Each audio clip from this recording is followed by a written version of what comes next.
langkah besar akhirnya dimulai. Dari 41 nama yang sempat dipanggil, pelatih anyar Timnas Indonesia John Hartman resmi memangkas skuad menjadi 24 pemain terbaik untuk tampil di FIFA Series 2026. Keputusan ini langsung memicu kejutan, karena sejumlah langganan Timnas harus tersingkir. Sementara Hartman justru memilih mempertahankan fondasi lama tanpa banyak wajah baru. Siapa yang bertahan, siapa yang gugur, dan strategi apa yang sebenarnya sedang disiapkan untuk era baru Garuda sebagai tuan rumah. Dari total 41 pemain yang sebelumnya dipanggil untuk mengikuti pemusatan latihan, Hartman akhirnya memilih 24 nama terbaik yang dianggap paling siap secara taktik, fisik, dan mental. Keputusan ini menjadi sinyal bahwa proses seleksi dilakukan secara serius dan penuh pertimbangan teknis, bukan sekadar mempertahankan nama besar semata. Komposisi skuad menunjukkan keseimbangan yang cukup jelas. 4 penjaga gawang dipilih untuk menjaga stabilitas di bawah Mistar, sementara 9 pemain bertahan menjadi fondasi utama kekuatan tim. Di lini tengah terdapat 5 gelandang yang diharapkan mampu mengontrol ritme permainan, sedangkan 6 penyerang dipersiapkan sebagai ujung tombak agresivitas Indonesia di depan. Menariknya, mayoritas pemain yang dipilih masih berasal dari generasi Timnas sebelumnya. Hal ini menegaskan bahwa Hartman tidak ingin melakukan perubahan drastis dalam waktu singkat. Ia memilih mempertahankan fondasi yang sudah terbentuk, lalu memperbaiki detail permainan melalui pendekatan taktik dan mentalitas baru. Sebanyak 17 pemain harus menerima kenyataan tereliminasi dari skuad akhir. Beberapa di antaranya bahkan merupakan langganan Timnas pada era sebelumnya. Keputusan ini memperlihatkan bahwa tidak ada posisi yang benar-benar aman di bawah kepemimpinan pelatih baru. Kehadiran kembali Elkan Bagot menjadi salah satu sorotan terbesar dalam daftar pemain kali ini. Setelah cukup lama absen dari skuad Garuda, bek jangkung tersebut akhirnya kembali mendapat kepercayaan untuk memperkuat lini pertahanan Indonesia.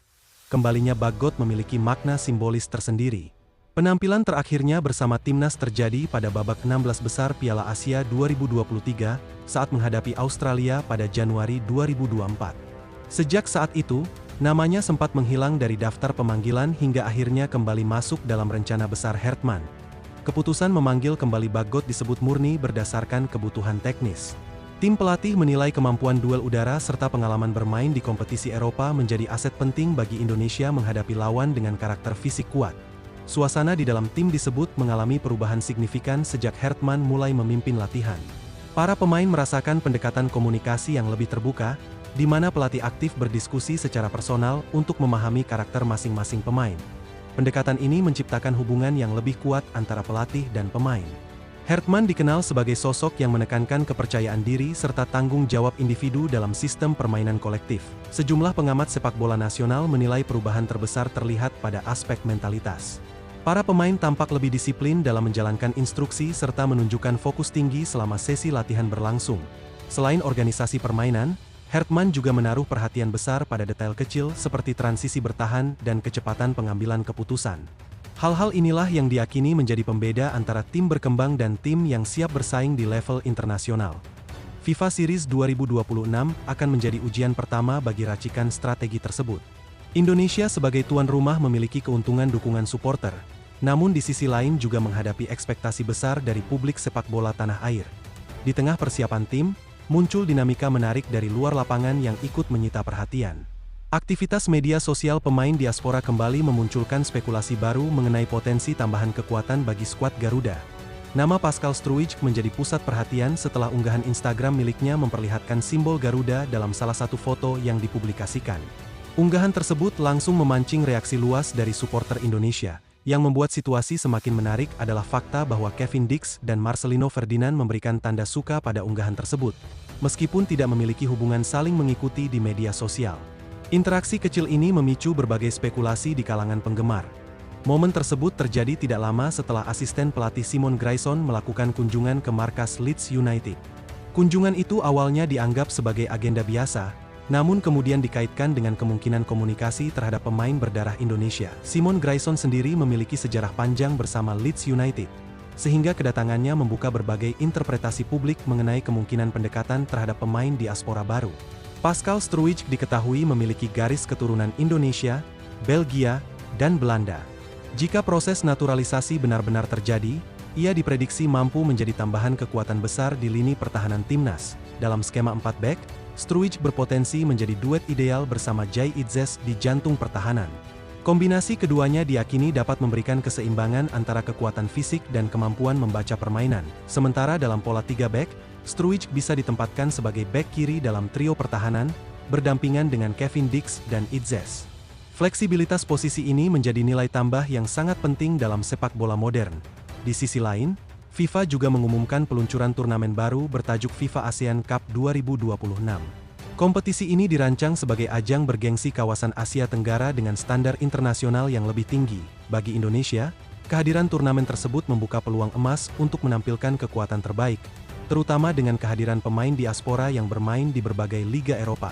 Keuntungan utama turnamen ini adalah pelaksanaannya pada kalender resmi FIFA Matchday.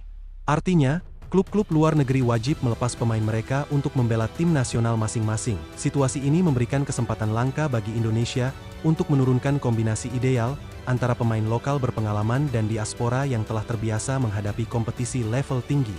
Federasi Sepak Bola Indonesia melihat momentum ini sebagai langkah penting untuk meningkatkan daya saing regional sekaligus mempercepat perkembangan kualitas permainan nasional. Sementara itu, kabar kedatangan pemain dari luar negeri mulai terkonfirmasi menjelang pemusatan latihan di Jakarta.